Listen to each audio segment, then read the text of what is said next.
Feels like a long time since we've done one of these. It is, yeah. It feels like a very, very long time since United have played a game. Yeah. Did you know this is the record longest gap between two Premier League games for any team ever? Really? Yeah. In one season? Yeah. Yes, in one season. Really? That's hard to believe. Well, it took us an international break and an FA Cup weekend. And a game on a Monday night. And a game on a Friday night. Yeah. Right. So that's a few coincidences there. Yeah. Which is insane. And I've not enjoyed it. I've hated it. Yeah. And the fact that we're in no other competitions means that's all our games. So yeah. you know, we could have had a slightly shorter gap if we were still in the FA Cup.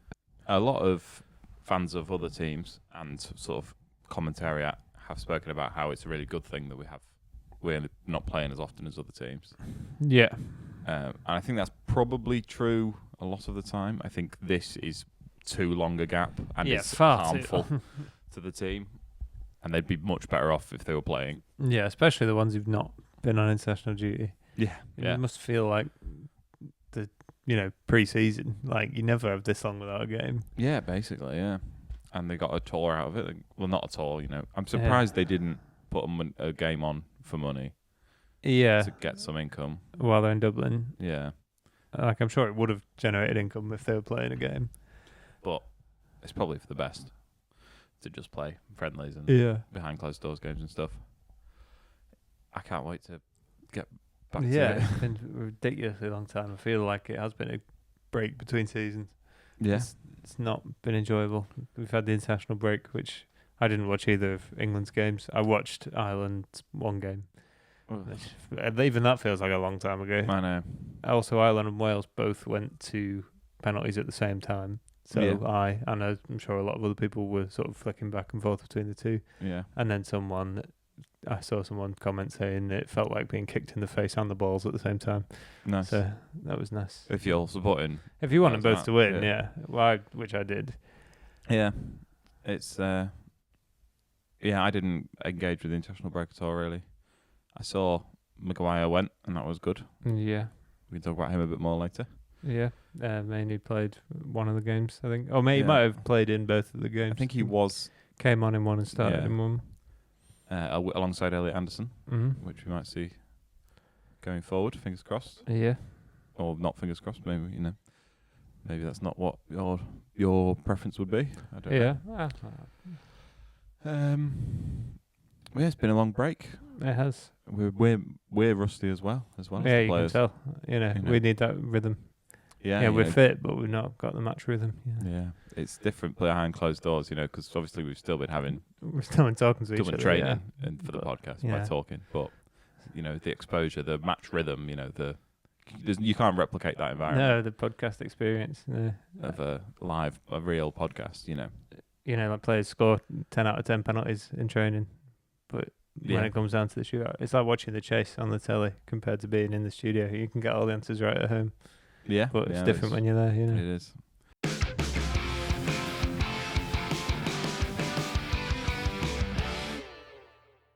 Hello and welcome back to Red Army Reaction, where it's been quite a while. It's our longest gap between podcasts since we started, I would say. I think so. It's by quite a way, I'm sure. It's felt like an absolute eternity. I'm sure you've all missed us. United have played. Yeah, I've missed you, Obviously, we don't see each other outside the pod. No, we've got to keep the banter fresh. Yeah, so we don't want to dilute it. Yeah, that's the word I was looking for. Don't want to use up all our good stories. No. But also, we are actively discouraged from just talking about football whenever there's other people present. Are we? Not actively. I discourage it in my head. Yeah. When I feel like there's people in the conversation who don't like football. Yeah. I feel bad the whole time. I'm like, how long can this go on for? Yeah. But I still want to talk about football with the people who do. Yeah. But we can't go in a different room, No. But that's what this is a bit rude outlet for. Yes, yeah. How have you been? I've been okay. Had a lovely wedding this weekend. Oh, nice. Congratulations. It wasn't mine. But it was good fun. I was one of the best men. Nice. They had a vote. And not one of the best dressed men. Oh, I looked great. I had a nice blue suit on. Although I had a pink tie. Yeah. and then they were like, "Oh, we'll do like a photo shoot of the groomsmen and everything, sort of getting dressed. So don't do your tie up, and we'll walk down to the lake front to do them." And then there's a couple of shots of us walking down, but because I've got my tie on, pink tie, but not tied, it looks like I've got my shirt unbuttoned all the way, but tucked in. It looks insane, but also it looks all right. The issue is that isn't what my chest would look like. Yeah, it's sort of like a nice, sort of smooth, hairless, dusky pink surface. Yeah, is your chest no, not like that? You know, you have to go somewhere else for that sort of content. But yeah, it was great fun. Bit of one of our listeners did the best man speech. Oh yeah, bit of banter in there about Sam being a Liverpool fan. Sam was the groom. Clearly there must be something wrong with him for being a Liverpool fan. Is there a joke, like a specific joke? Yeah, there must be something wrong with him because he's a Liverpool fan. But that wedding was good fun. I was feeling it a bit on Sunday morning. Sorry, I need to regain my composure. Yeah. Also, it was good because a lot of people at the wedding were Scousers, but Liverpool had just been battered. Oh yeah, so and they all got battered at the wedding. Oh yes, indeed. Good fun. How about you? Have you been?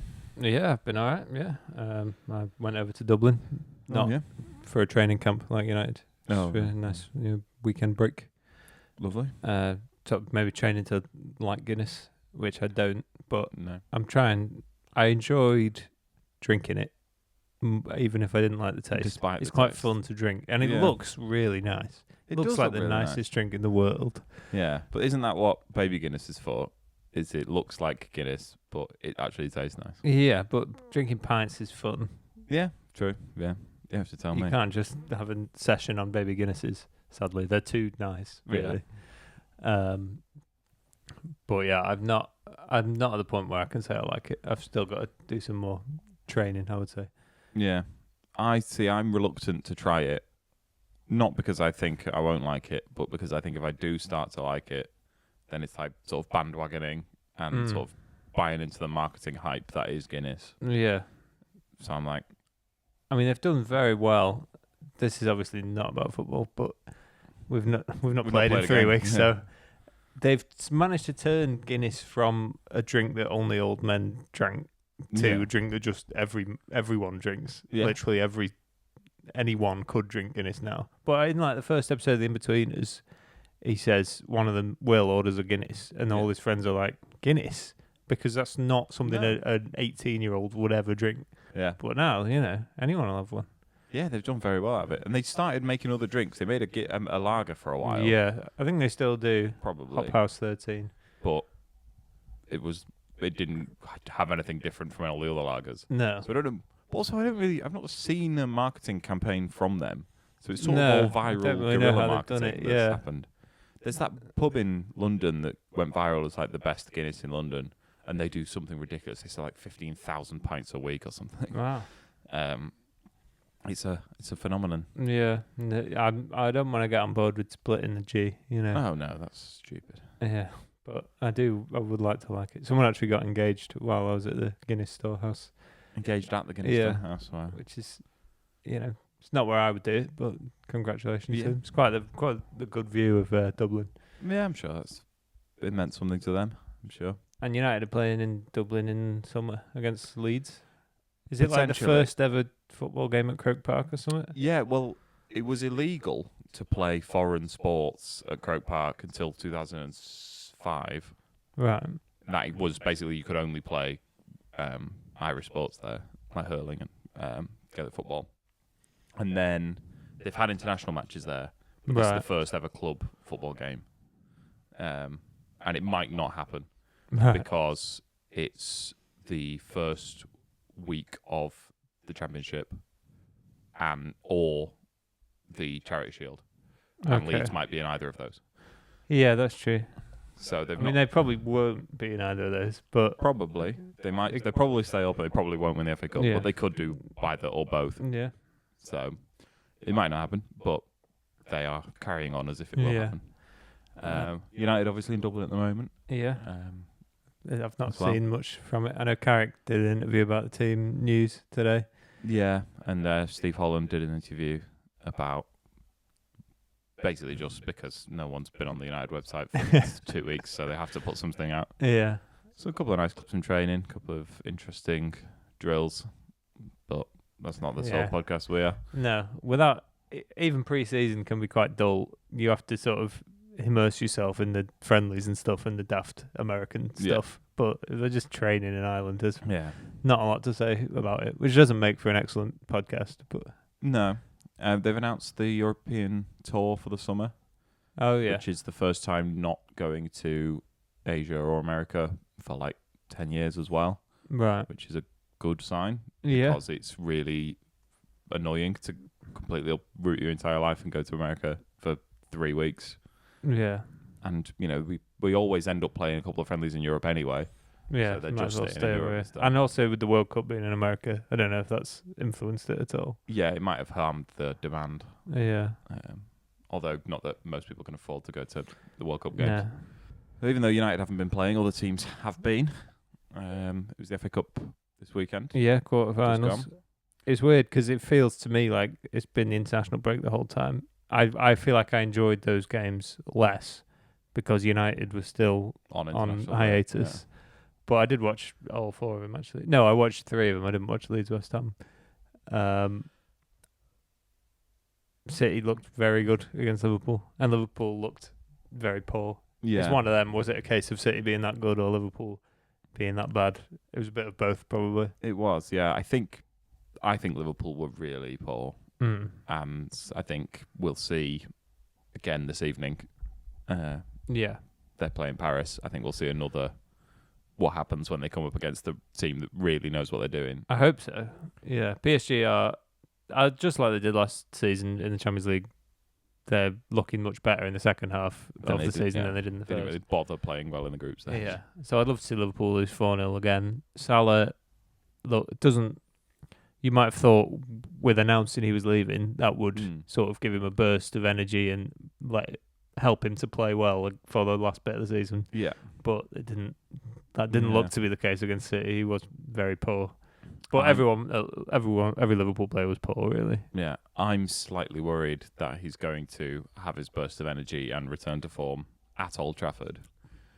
Yeah, that could well happen. He loves playing against United. He's haunted us for many years there. He's the first opposition player to score a hat-trick in the Premier League at Old Trafford. Yeah, I think he's like 5th on goal scorers at Old Trafford in the last 10 years. That can't be true. I think he's in the top 10 with like 13 or something. Like he's really, that's very depressing. When we lost 5-0 at Old Trafford a few seasons ago and Salah scored a hat-trick, that was one of the most just deflating days as a United fan. Yeah. He scored a lot at Anfield against United as well. He has, yeah. I'm really looking forward. It feels like when De Bruyne left. Yeah. It's sort of can't haunt us anymore. Yeah. That's what I feel like City are at the moment. I feel like they're a good side, but they're not special anymore. Yeah, and obviously it takes time to build up. They might become special again. Turkey might become as good as De Bruyne. But yeah, I feel like that was like a lightning in a bottle sort of team, and I don't know if they'll get there again. Yeah, this is the biggest sort of rebuild they've had. Yeah, and so I think that's sort of, I feel the same with Liverpool, with Salah's sort of the last vestige of that amazing Liverpool team. Yeah, well, Van Dijk's still there as well, but he's also a bit rubbish. Yeah. So I'm very glad to see Salah. Yeah, and he's the sort of the face of it. Salah leaving, it's big. He's one of Liverpool's greatest ever players. And missing a penalty in that game, it was like it couldn't really have. Someone said we should just not come back out. It would be less embarrassing to just not come back out and just forfeit the game than to carry on playing. It would be this much worse than City. Yeah, City did look good. I thought Haaland was sort of back at his best. His second goal in particular was very impressive. Very typical Haaland. Yeah, the sort of goal he hasn't really scored that many of this season, despite the fact that he's still on like 25 league goals or something. For anyone else, it would be a very good goal scoring season. Yeah, but he's had big droughts, and I think that sort of rocket lethal finish that is just the sort of inevitability of it has been missing a little bit. So it's worrying to see that. I wasn't particularly hopeful we were going to catch them or they were going to catch Arsenal. No, I'm more. There is a slight worry about them catching Arsenal. Yeah, I don't want Arsenal to win the league, but I would rather it than City. Yeah, I think I'm at that point now. I think Arsenal sort of stumbling over the line without looking very convincing. That's the best way for it to happen. Yeah, and it's also because I don't want to spoil our summer podcasts, but I think we can win the league next year, and I think Arsenal not being amazing towards the end of the season is conducive to that happening. So. Because look at Liverpool were quite poor towards the end of last season, but they were already in a position where they would have to be really bad to not win the league. Yes. And Arsenal sort of are in that position. They're still getting good results, even if the performances have dropped off. Yeah, and hopefully they carry on that way next season. Because they were very poor against Southampton. They were, yeah. It was a really odd day out for them. They rotated quite a bit, but the team they put out should be more than good enough to beat Southampton. Yeah. And so that it wasn't really a smash and grab. It was quite an even game that Southampton deserved to win. Yeah, they've won they've not lost in 16 in the league now. Southampton, they're back in the playoff places. After they sacked Will Still, it was clearly the right decision. And they beat Wrexham 5-1 last night as well, which was a sort of landmark. They were both. They're still both competing for the playoffs, but I don't want Southampton to come back up. I don't want any team that's been up recently to come back up. No, I had the dream of 3 new teams coming up. But now Ipswich look like they're going to get automatic promotion. No, I think Millwall are... Ipswich have gone above them now. They're in second and they've got games in hand on the teams below them. But it's not a done deal, But no, and we should get at least 2. Yeah. We should definitely get Coventry. They'd have to. Yeah, they'd really be almighty unlucky to not get promoted from this point. Yeah. But so no treble for Arsenal. No, it's what a surprise! Really no one's going to win a quadruple or even the treble again. Arsenal can only they could win the league and Champions League double, but that is incredibly rare, and it's only happened twice since the Premier League started. Yeah. So it's a relief every season when no one can win the treble. Not quite every season. Not quite as much as a relief as it used to be. Yeah. Now that City have done it. But I'm glad Arsenal can't win the treble. The fewer teams that can do it, the better. Yeah. And it is, it gets talked about, and it's not going to change. It gets talked about every season. If a team is still capable of winning all 3, are they going to? No, is the answer. Yeah. 99% of the time. It would be. Yeah, I'm very glad that weight is off. Yeah. I still don't think they'll win the Champions League. No. I think there are other... We will see how good Paris are tonight. And Atletico and Barcelona. Yeah, Bayern Munich looked very good last night. So there's every chance that they don't win the Champions League as well. In which case, someone's got to win the league. Yeah. It's fine if it's Arsenal. Yeah. Also, they've never retained the Premier League title, so that bodes well for next season. Is that true? Oh, yeah. They've retained the First Division title, but never the Premier League. They won 3 in a row in the 20s. In the 20s, did they? Maybe. You'd have to say City are the favourites for the FA Cup. Yes, you would, yeah. Chelsea are a very odd side. Yeah, obviously. They won 7-0 on Saturday. Yeah. Which it just felt like they didn't have to do anything, really, to win that game incredibly comfortably. The goals weren't very good. But Port Vale clearly have, got as far as they could, really. Yeah, they've massively done themselves proud. Yeah. They wouldn't be too embarrassed, I don't think. Yeah. So that might give Chelsea a boost in the league. It's hard to say, really. Yeah, but they've got all this nonsense with all their players saying they'd want to leave. Yeah, and Enzo Fernandez, they've taken him out of the squad for the City game, which apparently the rest of the players aren't happy with. Yeah. Because he's one of their best players. And he's the captain. Yeah. So it'll be... so they might completely implode. Yeah. The fans hate the owners and they don't really like the manager. Yeah. And the players don't like the manager. And the players don't... The owners... It's all a bit of a mess. Yeah, they're in a bizarre state at the minute where they're still in the... if they could very well win the FA Cup and qualify for the Champions League, which would be a pretty good season, really. Season for them, yeah. City could still win the domestic treble, which they've done before. Yeah, and City fans love to quote the fact that Ferguson once said that it was impossible to win the domestic treble, but he probably didn't foresee the landscape of football changing this much. No. He was a very prescient man, and he had a good view of the way football was going. But he's not. Didn't see Man City coming. No, although he did get the last laugh in his career. Yeah, they've had quite a few laughs since then. Yeah, but he doesn't care anymore. Well, he still goes to all the games. That's true. He was at the City Liverpool game. Was he? Fergie, which is odd. I don't know who he would have wanted to win that. Yeah, probably just likes watching a good game of football, which it wasn't really. Yeah, it was all right. Talked about the FA Cup and the Championship very briefly. Yeah. Champions League. Yeah, first round of games last night. All went pretty how you'd expect. Yeah, we could predict who we think's going to win all the competitions. Yeah, that could be fun. We should. If you can't tell, we've not had much of a plan for this episode. We just decided to do it because why not? We haven't done one for a bit. Yeah. We didn't plan like a special episode or anything. We're just seeing what we come out with. Yeah, in the last episode, I did reference the fact that we were going to plan two episodes. Yeah, that didn't really happen. No, we've been busy. We have been busy. We can do them over the summer. Yeah. We both think Arsenal win the league. Yeah, I think so. I'm nervous. A lot of people pointed to the fact that they took so many players out of international duty. I think Saka, it was 9. Yeah, Saka actually is injured, and so is Timber. So they didn't play yesterday? No. Right.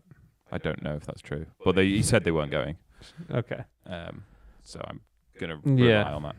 But the others who pulled out, you imagine, were sort of precautionary, just to stop them getting kicked by. Yeah, and I agree with that up to a point. Ferguson used to do it a lot. I think Ryan Giggs missed a lot of games for Wales. Yeah. But it's sort of defined by what happens now, because if it goes badly for Arsenal, that will be looked at as they were panicking, and that was a mistake to take all those players out when they could have gone and played a couple of games and kept up the rhythm. Yeah. But it does smack slightly of panic. No, I think it's a sort of sensible practice, I think. Yeah. This international break has raised an interesting case study in terms of conflicts of interest, as Michael O'Neill, the Northern Ireland boss, called up lots of players from Blackburn's rivals to play, and didn't call up didn't call up the players who are playing Blackburn's rivals as well. Right. And a lot of the Championship bosses are not very happy that it's up to him. Yeah. As he is the Blackburn boss. It sort of seems like, how could it ever work being a manager of a club and a national side at the same time? Yeah. I think you could probably be like the Ethiopia manager, or like the manager where there aren't lots of players playing in your domestic league. But having lots of Northern Irish, there are lots of Northern Irish players in the Championship that should start. Yeah. It does. I mean, it's not going to last. I don't think he'll be manager of both next season. But no, he'll be hoping he's manager of one. Yeah. I mean, losing both jobs. Lopetegui was Spain manager, about to lead them into a World Cup, and then announced he was going to be managing Real Madrid from next season, and Spain sacked him. Yeah, said, "Well, you're not doing that. We'll get someone else." Yeah, I think the Barcelona players in the squad might have been less pleased about that. And then he got sacked from Real Madrid a few months later, anyway. Yeah.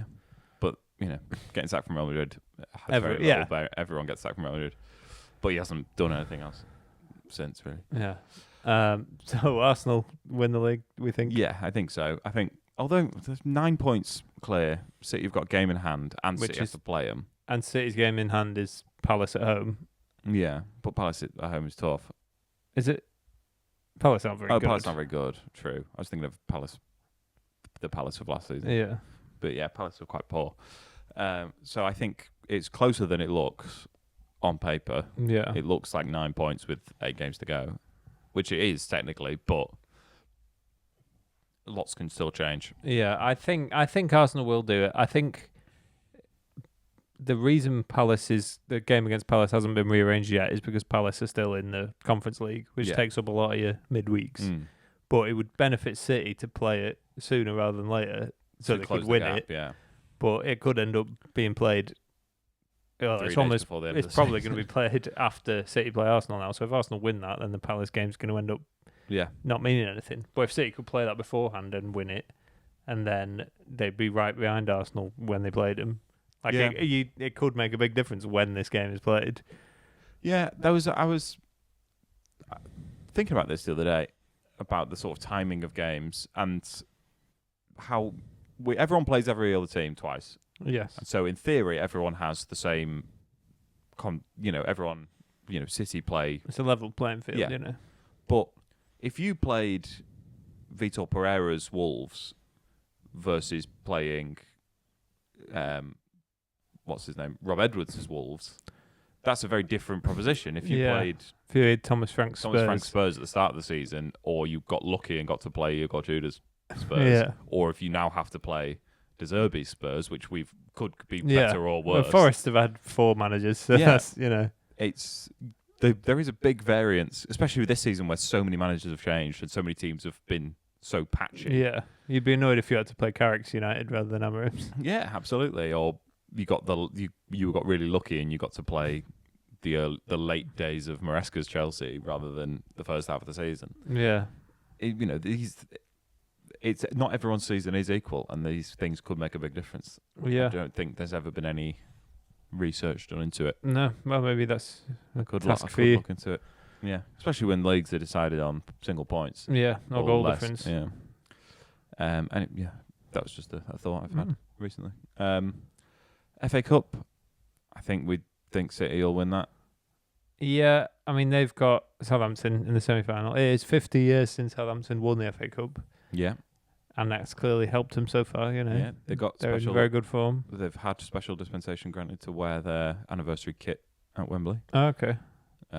Which I was confused by when they played Arsenal. They had a yellow kit on, even though they were. But it's the kit that they won the FA Cup in. Right. That they've played all their FA Cup games in.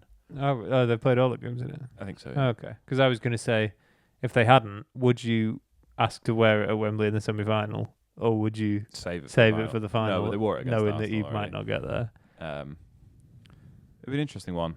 City love playing at Wembley. Yeah, they play there all the time. They've been like 18 times in 10 years under Pep, I think. Yeah. So maybe more. I always see this where fans of rival teams will laugh at City for not being able to sell out Wembley for the semi-finals and League Cup finals and things like that. And there's always people who leap to their defence and say, but City have got loads, they go to Wembley all the time. You can't afford to keep going back over and over and over again. Yeah. To which the obvious response is, it's not supposed to be the same people going over and over again. Yeah, if you've got enough fans, And if City were to be happy saying that they have fewer fans and therefore they can't sell out because they've got this core of diehard fans, but they claim to be the highest revenue club in the world. Yeah, and they're catching United up. And there's a lot of that with City fans celebrating things about their club that they used to criticise United for in terms of global reach and everything. Yeah. So, it is funny that they can't sell out Wembley. It is. We can still use that, It definitely is, and I'm holding on to it because we've not got that much left. Yeah, not the City for. But yeah, they are very, very good. Well, they're very, very good at Wembley, and you'd imagine they'd beat Southampton. It was Southampton who stopped them winning the quadruple. The year they won the treble, they got knocked out of the League Cup quarters by Southampton, which was, I think, the only game Nathan Jones won in charge of Southampton. Yeah, that doesn't ring a bell. Stopped City winning the quadruple. I mean, they may have lost the semi, but who won it that year? Us? Southampton. 2023. Who won it? Did we win it? Yeah, we did win it that year. Did we? I can't remember. Hang on. No, It's Ten Hag's first season we won it. Yeah, which was 2022-23. Which was the year they won. No, because... No, they won the treble. Yeah, no, it was, because we lost the final to them that year when they won the treble, and we won the final the year after. All under Ten Hag, Yeah. So, it was us. So, maybe we would have stopped them winning the quad, but we could have stopped them winning the treble. Probably would have lost both finals. Yeah. So, De Gea played in that League Cup final for United? Yeah. No. Dubravka played for them. No, Dubravka played for us in the quarter-final against Villa, which meant he couldn't play in the final for Newcastle. Yes, that was it, yeah. But I think De Gea must have played. But I think if that's it, they don't line up in my head, but it's probably, they're probably right. Yeah, because Onana didn't join until the summer. Yeah. And then had that really weird season where he was okay, but at then times, had a but dreadful... also really bad at times. That's just him, really. Yeah. Because he played against City in the Champions League final. Yes. Yeah, we are very rumbly today.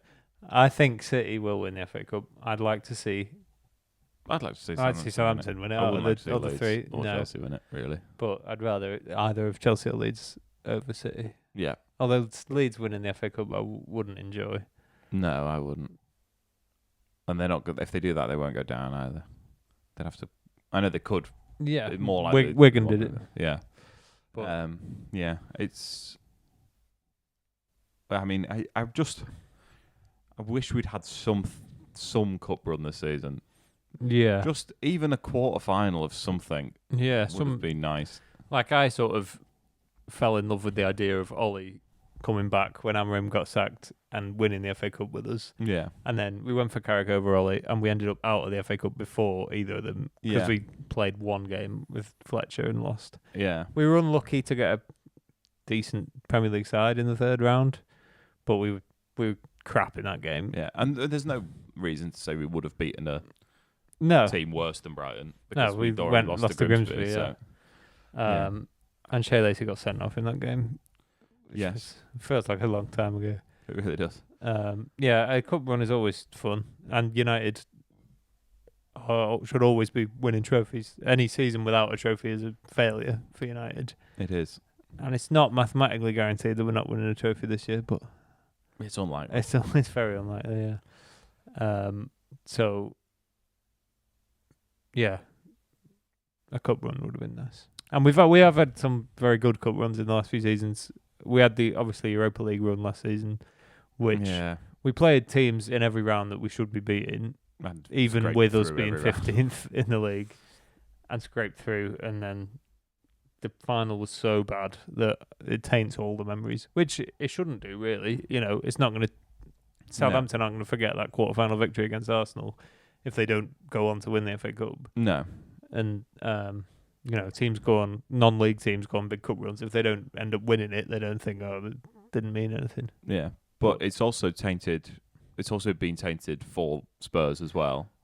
By what's happened since. I saw a really interesting perspective from a Spurs fan who was like, they've got a mural up of that team winning that trophy.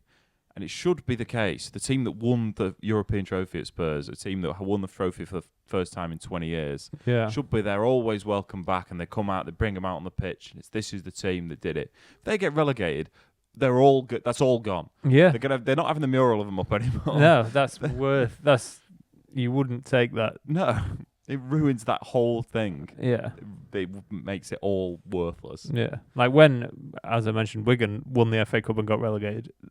Every single Wigan fan would take winning the FA Cup if it meant they got relegated. I don't think there's a single Spurs fan that would take winning the Europa League for getting relegated. Absolutely not. And we can. The less we think about that final, the better. That was an awful day. But in terms of contrasting fortunes, we've done all right since then. Yeah.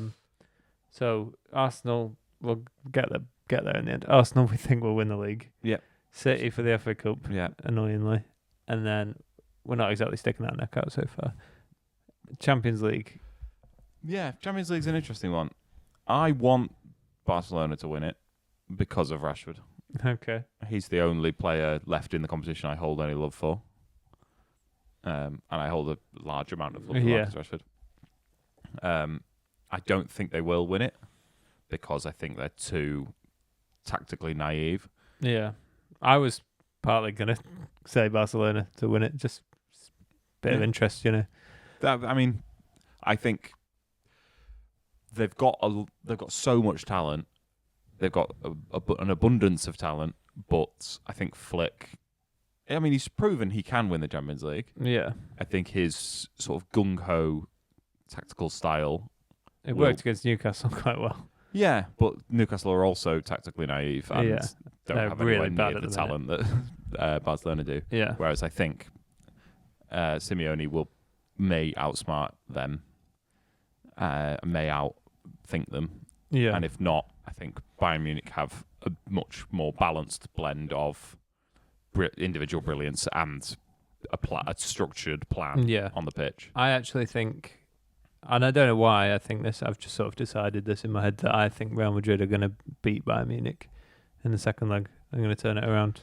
Because obviously Bayern Munich are arguably the best, in terms of league form, they're probably the best side in Europe this season.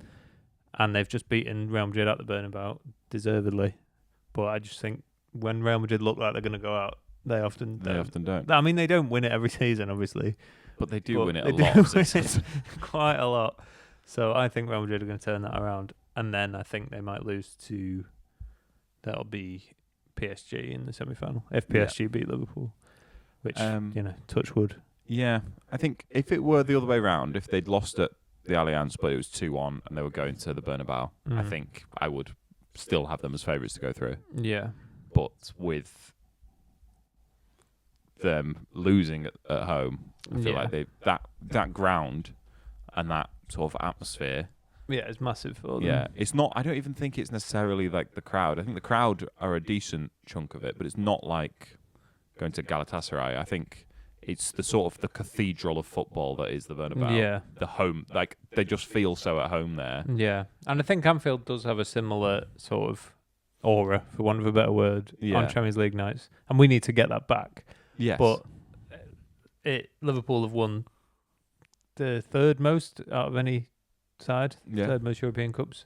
They've won 6 of them, so they rightly so have that belief at home in the Champions League that Real Madrid do. Yeah, and they can beat anyone. Yeah, the sort of arrogance and the sort of swagger that comes with them playing at home. Yeah, regardless of who the manager is and who the players are, what they're doing in the league that season. Yeah, in the Champions League, they will always have that. But I think getting drawn the other way around, it might cost them. Yeah, cost Real Madrid. Yeah, so we're hopeful PSG will beat Liverpool. Yeah, and then what do you see between PSG and Bayern Munich? That just me asking that question reminds me of the clip of Sol Campbell where he's predicting the World Cup draw, and he says, "So you think it's Brazil against Belgium in that? So out of that game, who do you think's going through to the semi-finals out of Brazil and Belgium?" And he says, "I think France." And then the clip cuts off there, so I have no idea how it was addressed, but I've seen that clip a lot of times. It's a good clip. Yeah, I think I don't know. I've not seen PSG really. No. I don't watch a lot of Ligue 1. Neither do people in France. Yeah. Did you see French domestic rugby? The rights got bought by a Twitch streamer.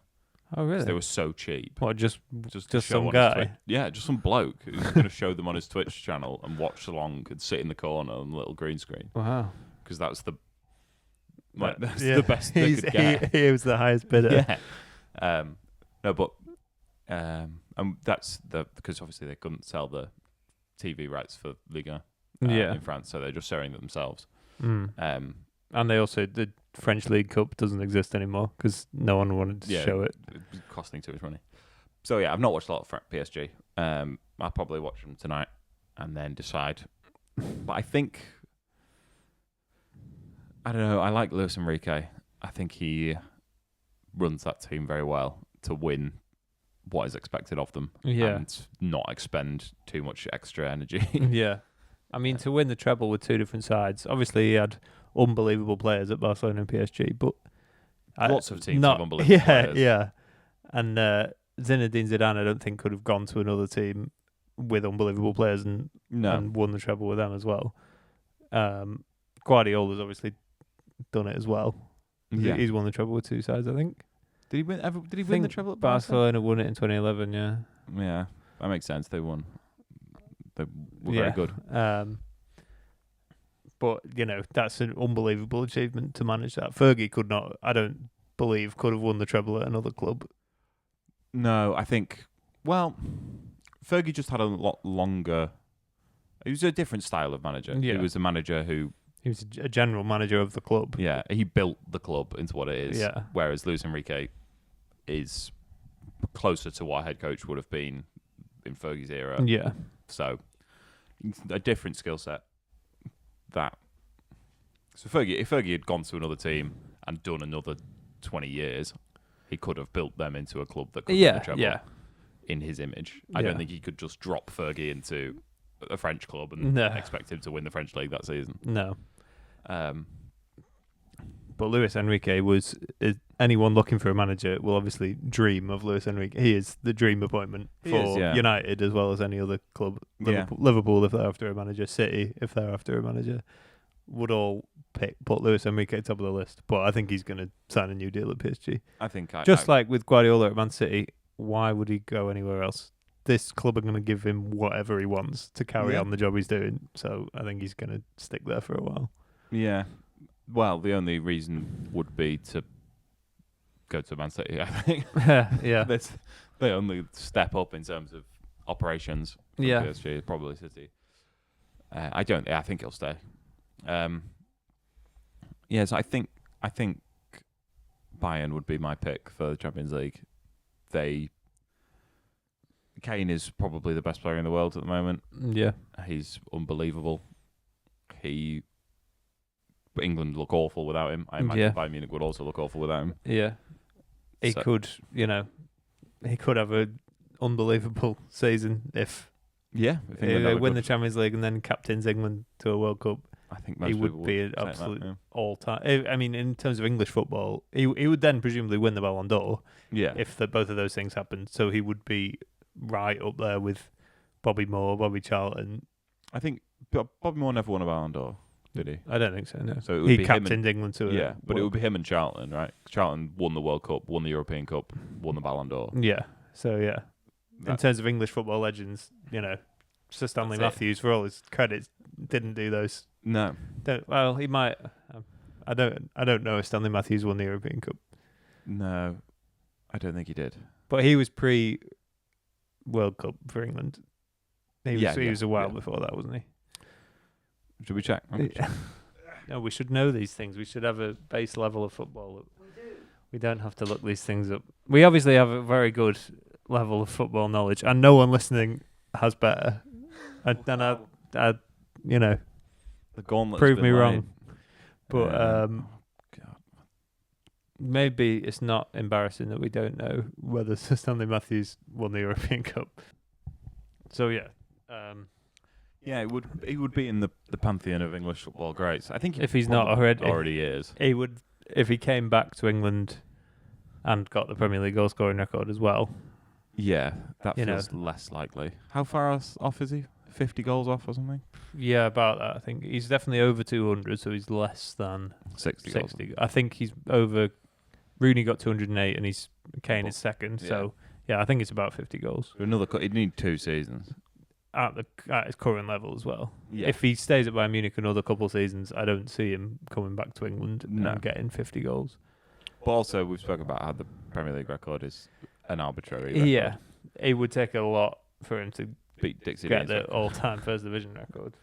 I don't think Dixie Dean's number 1. I think Jimmy Greaves is number 1. Possibly. So, that's not going to happen. But to win the European Cup and the World Cup in the same season, and presumably the Ballon d'Or, knighthood territory. Yeah, I think all the England players who won the World Cup would get knighthoods. Probably. Which is why it's important that Harry Maguire goes. Yeah, because Sir Harry Maguire. I already call him that. Yeah, he's a knight in your eyes. It's a knight in our hearts. So you're going for Bayern Munich, right? Munich. I think And who do you think they'll play in the final? Arsenal. I won't enjoy Arsenal playing if they beat Barcelona or Atletico Madrid. I won't. No, because they took PSG to knock them out last season. And they can't play them. They couldn't. Yeah. Who went on to win it. Yes. No one could beat PSG. So they might end up having to wait till the final to play the best team, the only team that is better than them. Yeah. But also, as has been said, one of the reasons why English teams don't win the Champions League as often as they might do is because Arsenal have got so many league games to worry about. Yeah. They can't afford to slip up in the league. Yeah. So Whereas Bayern Munich can put a lot more focus in. Maybe already won the league. Yeah, I think they won their first 10 games, didn't they? Yeah, they did. Yeah, I think it's a record. They held the record. But yeah, Bayern Munich can afford a little bit less concentration domestically. Yeah. So maybe Arsenal will come unstuck earlier on. Maybe a good Barcelona performance could blow them away. Or, well, no, I don't fancy Atletico to do it. I could see Atletico beating Barca, but not Arsenal. Yeah. Whereas I could see Barca beating Arsenal. Yeah. It would be a difficult watch, the Champions League final, if Arsenal were in it. Obviously, very strongly rooting against them. It wouldn't be as difficult as when City were in it, but I didn't watch that game. I purposely stayed away from it. And Arsenal would, you imagine, be playing a better side in the final than City did. Yeah, yeah. So, hopefully, if Arsenal do get to the final, whoever they play can uphold the balance of the universe and not let Arsenal win the European Cup. Yeah, that's as it should be. Yeah. We can't have them, getting above their station. And then before long, they'll be catching us up. Like Chelsea are only one behind us. I know. We've got to win another one before too long. We were the first English club to win one, and Chelsea didn't win one until 50 years later, and they're one behind us. I know. And they're getting a lot further in the Champions League recently than we are. Yeah. Someone pointed out that obviously we got to 3 finals in 4 years. Yeah. The 1 year we didn't get to the final, we were like 3-0 up against Bayern Munich, and then Raphael got sent off. I think we were 2-0 up. We were 3-0 up at home. Yeah. Either Raphael or Fabio got sent off, and then they came back to 3-2, and we went through on away goals. We got really good. Painful. Yeah. That was a quarter final, so anything could have happened. I think Mourinho's Inter would have stopped any team that season. Yeah, They was Bayern Munich. They played in the final, but they had the hoodoo. Yeah. Also, when we in 2007, 8, and 9, in 2007, United and Chelsea lost in the semi-finals to Liverpool and Milan, who played in the final. And 2008, United and Chelsea were in the final. 2009, United were in the final, and Chelsea lost the semi-final in the last minute in a massively controversial game where they should have had about 6 penalties. So it was very nearly United, Chelsea in 3 Champions League finals in a row. Yeah, they were both very good around then, and Liverpool weren't bad either. Yeah, but people would say the Premier League's better now. Yeah, which is wrong. Yeah, it was better. Well, I don't know. I don't remember the week in, week out of the Premier League back then. Even though I did watch Match of the Day every week. Yeah. I don't remember my opinions at the time of this team. I good. I remember. And it was better. Yeah. I wouldn't lie. I do remember. Yeah. Bayern Munich for the Champions League. Okay. What about you? What do you think? I'm gonna go with Barcelona. I don't really know why. I've just sort of picked them. Fair enough. Which is not a long time. Not ideal. Really, I should be able to form better opinions than that. I think Real Madrid will beat Bayern Munich. I don't really know again why. I need to stop saying that. I should have conviction in my opinions. I believe in Real Madrid in the Champions League. Yeah. But then I think they will lose to Bayern Munich. No, I've just said them. Well, not Bayern Munich out. I'm not doing great for my footballing credentials here. Then they'll lose to PSG. Then they'll lose to PSG in the final, and not in the final, in the semi-final. In the semi-final, and PSG will lose to Barcelona in the final. Okay. Barcelona will knock out Arsenal. I mean, if it's Rashford, then I would settle for Rashford having a great game against Arsenal in the semis. Yeah. So that's my prediction. Yeah, I've managed to fill in the gaps in my opinion. Yeah. And decide what I think will happen. He deserves a major trophy. Rashford does. He's probably going to win La Liga. Yeah, not guaranteed, but they're top. That's a major trophy, I suppose. Yeah. But I'd like to see him win a European Cup. Yeah, I'd love to see him. I don't know about deserves, but I'd love to see him win them. Yeah, I don't really care about deserves. Yeah. I like him. Yeah. And therefore I want him to win nice things. Yeah. Europa League, I've not followed it at all this season, really. I think you'd have to imagine Villa. It English sides should always win those competitions. English sides shouldn't be in the Conference League. It's nonsense that there's an English team in the Conference League. But Palace should be, if not winning it, they should be getting a long way. And Chelsea won it last year because they were by far and away the best side in it. Villa and Forest are both still in the Europa League, and Forest are showing, like United and Spurs did, that you can be one of the worst sides in the Premier League and still one of the best sides in the Europa League. Villa are much better this season than us and Spurs were last season. Yeah, Forest. Forest. Sorry. They're one of the worst sides in the Premier League. I thought you meant Villa. No. And you can still be one of the best sides in the Europa League. So you'd have to say Villa. I've not been watching a lot of Europa League this season. I've enjoyed not watching the Europa League. I don't enjoy having to watch it every week. It's a blessed relief. Yeah, I wish I was watching the Champions League instead, rather than just watching Line of Duty instead. You know, yeah, but, true. Line of Duty maybe next year. Yeah, it's very good. New series out next year. Yeah, so I have to watch that instead. Well, I won't be able to because United will be in the Champions League. And then what about who's getting in the Champions League? Might as well do that while we're here. Yeah. I'm confident in United now. So, like I say, 5th place is confirmed. Yeah. Which means that I think we need 3 wins and we need to not lose against Chelsea and Brentford, and then we're in. Okay. Out of 7 games. Well, that's so. As long as we do that, then we're guaranteed to get in. So if we win 3 games, including Chelsea and Brentford, and don't win any of the others, we're guaranteed Champions League. Okay. Because if we win 3, we go to 66, and then Chelsea, I think, can get to 65 if they win all of their games. Right. Apart from against us. Well, no, we'd have to beat them to stop them winning all of their games. So, but we should be winning more than 3. We've got some. We should be better than a lot of the teams we're playing. I'm confident I'm fairly confident we'll finish 3rd. Yeah. Barring a disaster, which they've seemed to be. All of the decision making so far has been, how do we raise the floor to the point where we don't have disasters anymore? Yeah. So I'm fairly confident we'll be 3rd. And then 4th, who do you think? I don't know about the order, but I think Villa will get Champions League. Yeah. And probably Liverpool. Okay.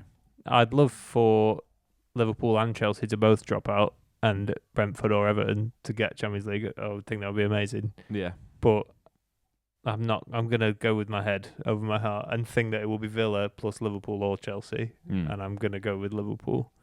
Yeah. This is the thing with no one having played for so long. Yeah, I've forgotten how good everyone Liverpool could be really bad going forward. They were bad against City. Yeah, they were sort of, what's the word? Sort of plodding along, not being amazing, but being fine. Then they had a huge break and then got battered and might get battered tonight. They could completely collapse. Yeah. Chelsea, again, everyone's fallen out with each other. They've all been away and spoken to all their mates who play in Spain and thought, I'm fed up of listening to Liam Rossi.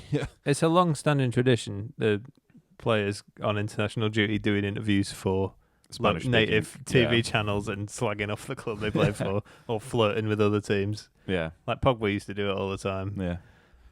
Yeah. The weird thing in the Enzo Maresca one, not Enzo Maresca, Enzo Fernandez, he said that his agent said they'd turned down Chelsea's contract offer.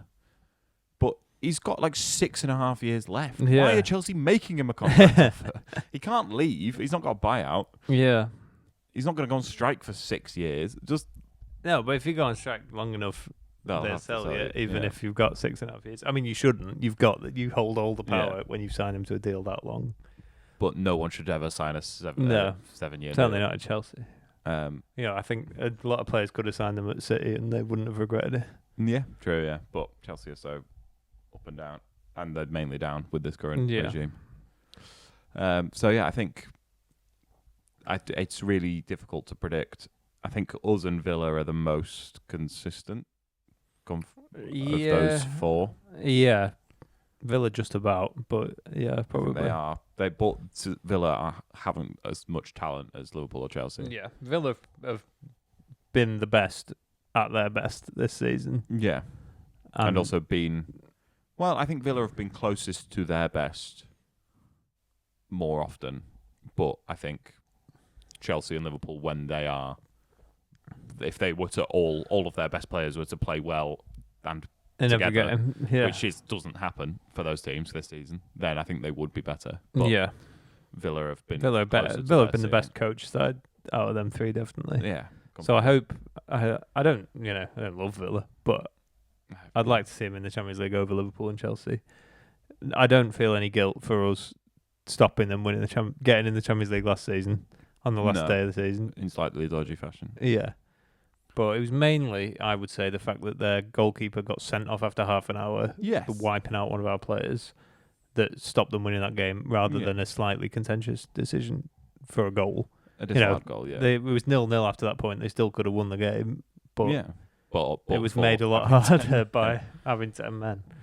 Yeah, I don't really have an opinion on Villa, so I think it's fine. I'd rather them, obviously, than Chelsea or Liverpool. Yeah.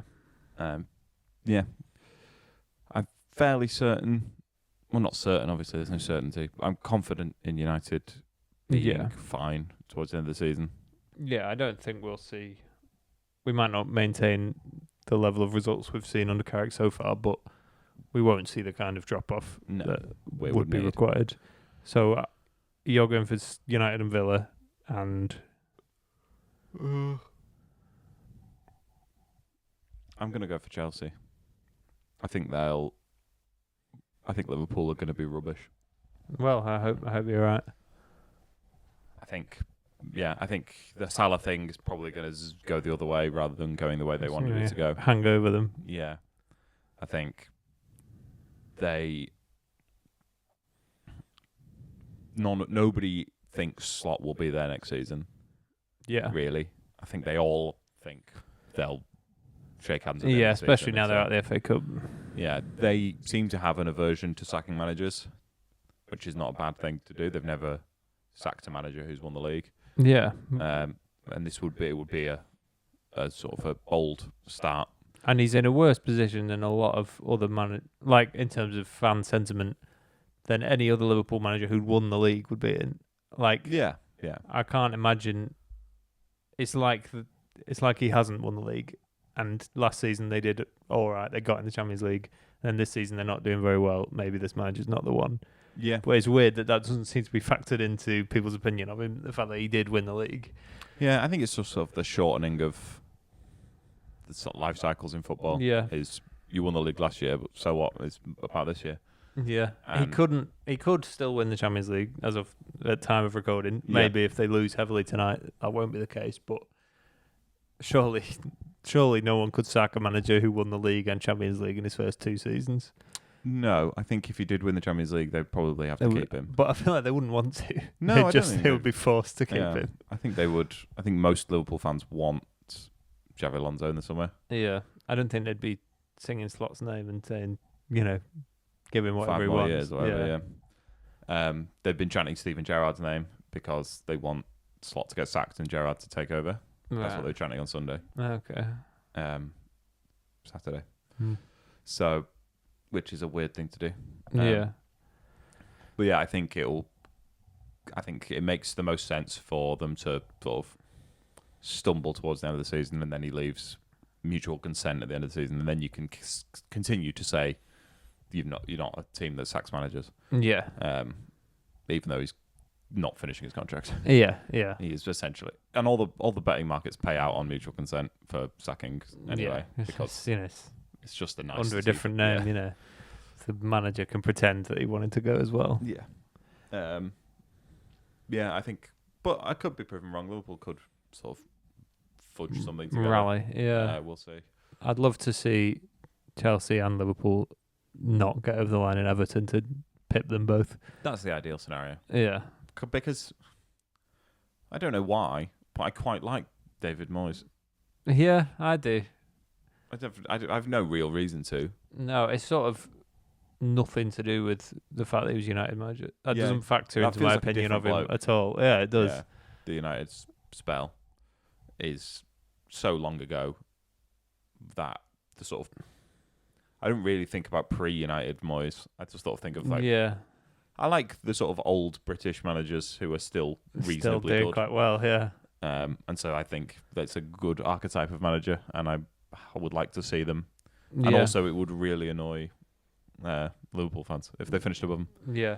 I don't think he was the right appointment for United. No. But there was a lot else going on that wasn't his fault. But I just sort of like him completely irrespective of that. Yes. So I'd like to see him do it, and I like Everton as a club. I have more, preference towards them than Brentford or certainly Chelsea. So very lukewarm to Brentford. They're fine. They're all right. They seem to beat us quite often, which I don't like. More often than Everton do, certainly. Yeah. Should we talk about relegation?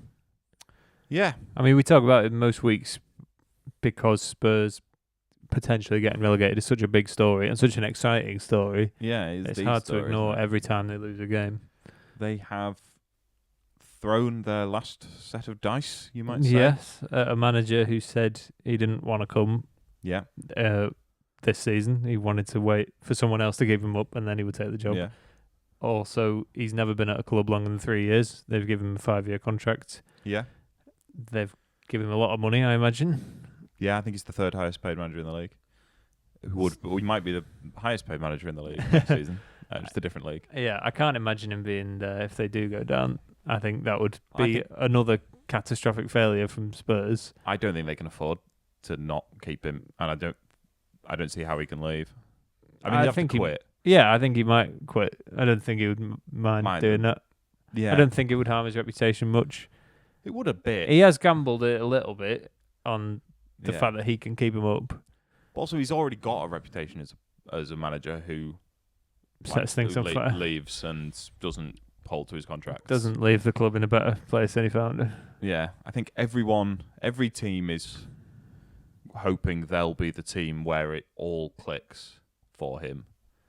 Because every team has seen the potential in him. Yeah.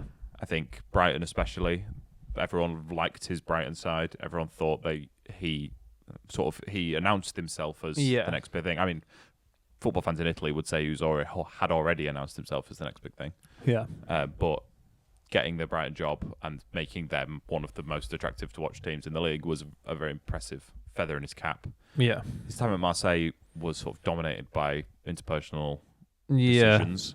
Him threatening to leave all the time as well. Yeah, him seeming to almost court controversial players. Yeah, there was a time where every single player they signed seemed to be something wrong with them. That sort of dominated his time at Marseille, and then he blew it all up and fed out with Mehdi Benatia. Yeah. And Spurs could not be more desperate. They could not be seen to be more desperate. Yeah. They're not a very well-run club. They're quite chaotic behind the scenes. So you could imagine him not getting along, not being happy there, not having the control that he wants. And also, he's quite a high-concept manager, which is what Spurs would want if they stay up. Yeah. They would want him to have a long-term plan and instill his philosophy into the players. It's not what you want with 5 games to go when you need to stay up. No, I think you can see what the ideal plan was, and it was Tudor stabilises, keeps them up, and then they get De Zerbi in the summer.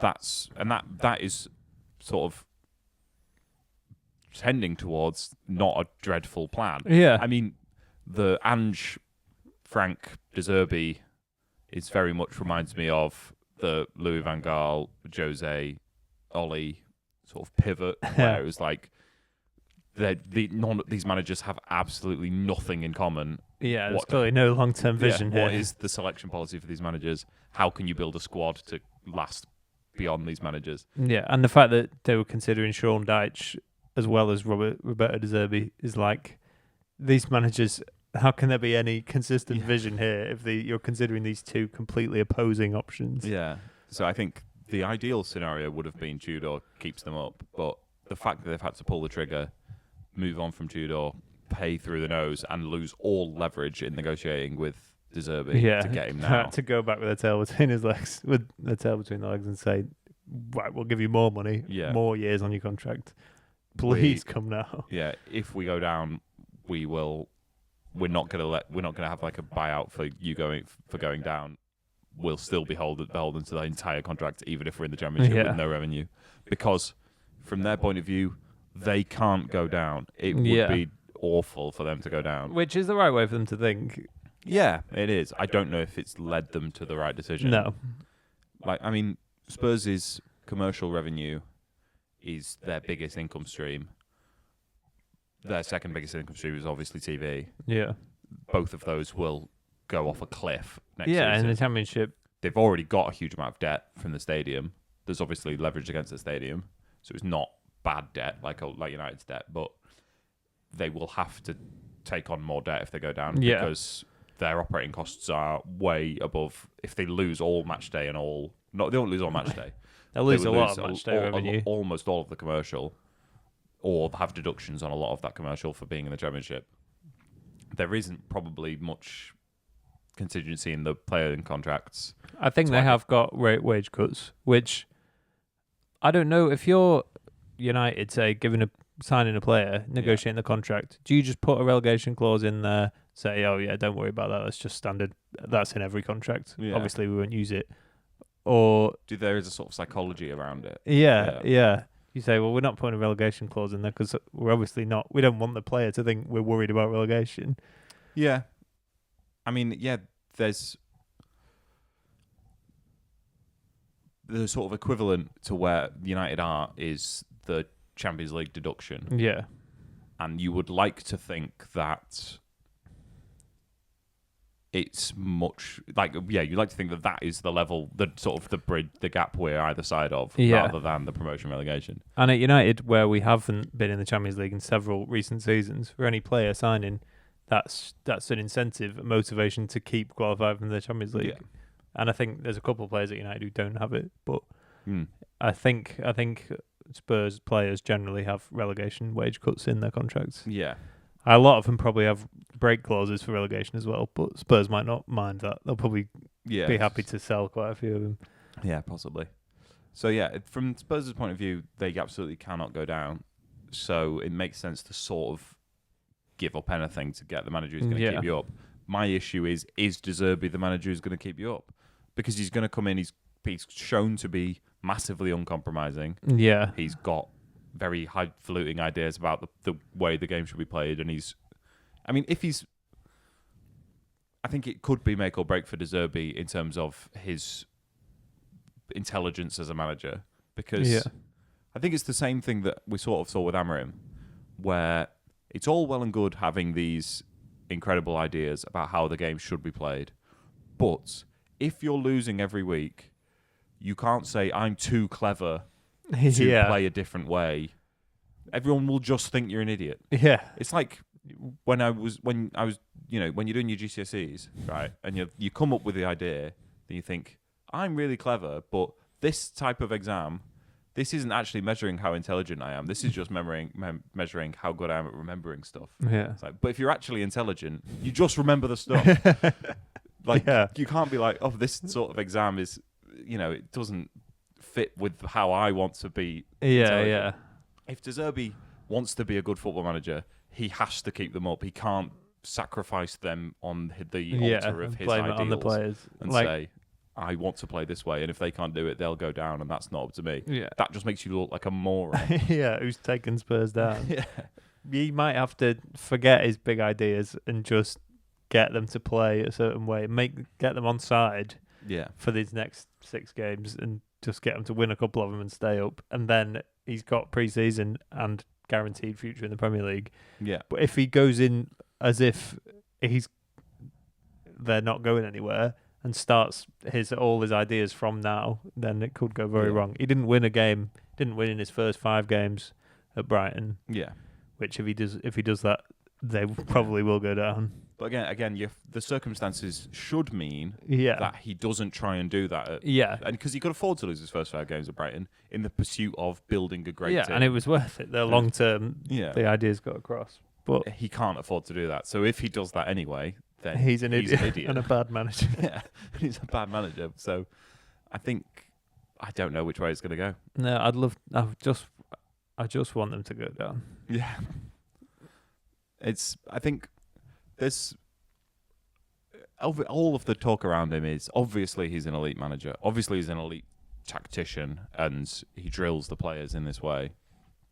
That's really taken for granted. It's the other stuff that's the issue, which I think I sort of agree with, but then I'm also like, it's not that obvious. He's not massively done that well. No, he's done well. He performed results-wise vaguely similar to Graham Potter, who was never seen as a master tactician. No, he played in it aesthetically. It was they were a really good side, that Brighton side. His Marseille team, again, results-wise, weren't astonishing. They were quite. No, they were good. They were good, and they were both Brighton and Marseille got better when he came in. Yeah. I think there are probably weaknesses to his game that people overlook because it's easier to sort of divide it into tactically he's amazing, personally he's a bit of a disaster. And then he always leaves before it goes wrong. So then there's the argument of, has it gone wrong now because he's left? Yeah. Or did he leave deliberately before it was going to get worse again? Yeah. Or he always leaves before it goes right as well. It's like, well, if he'd stayed at Marseille, they could have won the league. If he stayed at Brighton, they could have got into Europe and done something, but other things always go wrong. Yeah. So you never get to see this sort of final evolution of it. Yeah. It's very exciting. It is. It will be a good run in. United's will hopefully be quite uneventful. We're not. Yes, you would hope so. We're not chasing where we want to hold our position. Yeah. Which is less exciting. You know, the thrill is in the chase, not in the capture. Yeah. But United need that stability. We need to just get the results. We need to get over the line. If we have to crawl over the line to get in the Champions League, it'll be worth it. Yeah. Just get a couple of wins. We've got, as we'll discuss the Leeds game in a minute, but if we can get a win, we've got Leeds and Brentford at home. If we win both of those, you know, we're golden. Halfway there. Yeah. Yeah, I think Leeds, they had a good result against West Ham. They did. But it was penalties. It wasn't a great performance. Yeah, that was the one game I didn't watch. I watched the highlights. It was a great game by all accounts. It was a shame for the young lad for West Ham. He went in net just before the penalties because Ariel got injured. Yeah. And he saved the first penalty, and he was proper playing the role. You know, he was really giving it to the opposition players taking the penalties, but it wasn't to be in the end. And that's not on him, obviously. No, he's done his job. Saving a penalty in the penalty shootout is above and beyond. Yeah. It was a shame. I think Leeds are usually good for 3 points for United. Yeah, since they've been a good record. The last two spells they've had in the Premier League, we've got a good record against them. We've not lost.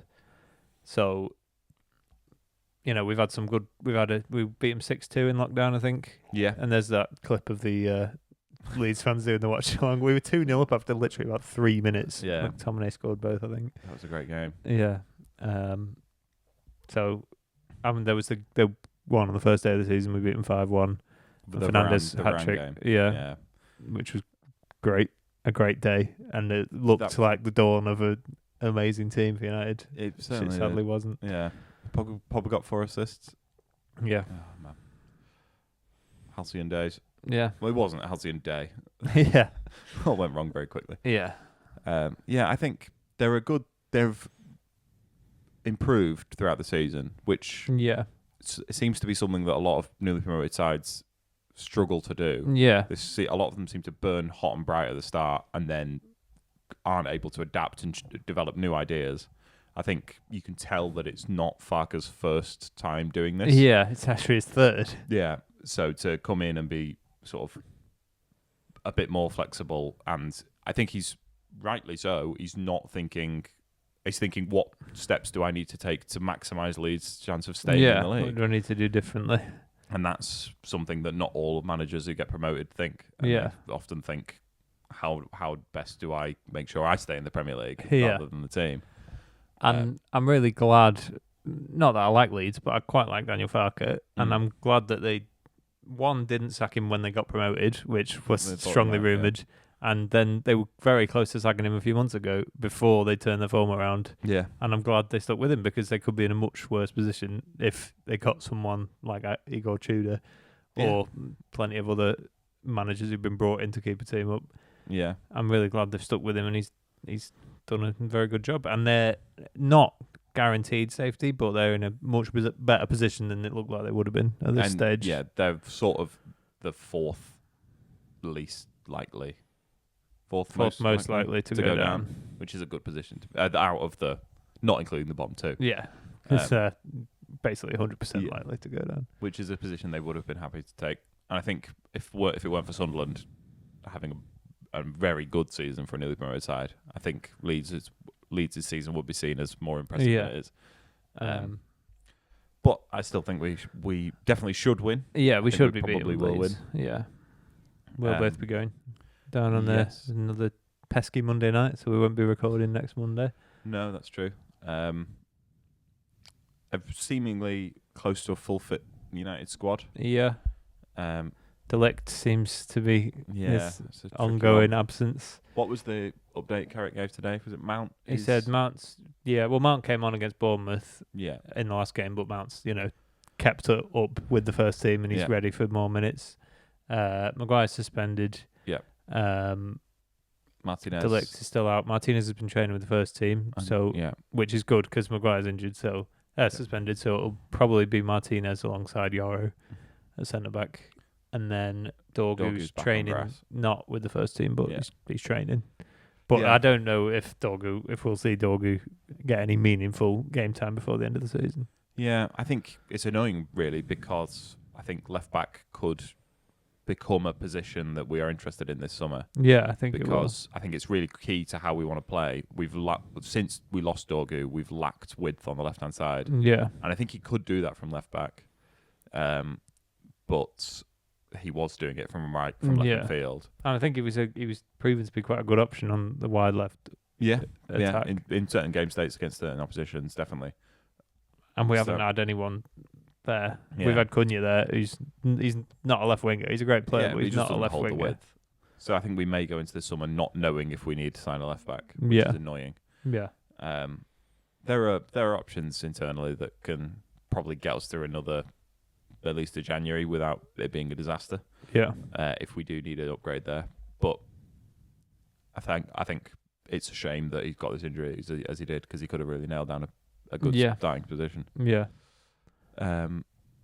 Maguire signed a new contract. Yes, which I think we're generally happy with. It's a year with an option of another year, because it was going to be up in the summer. I think most United fans are on board with that. Especially with Casemiro leaving, I think you need lose a bit of leadership.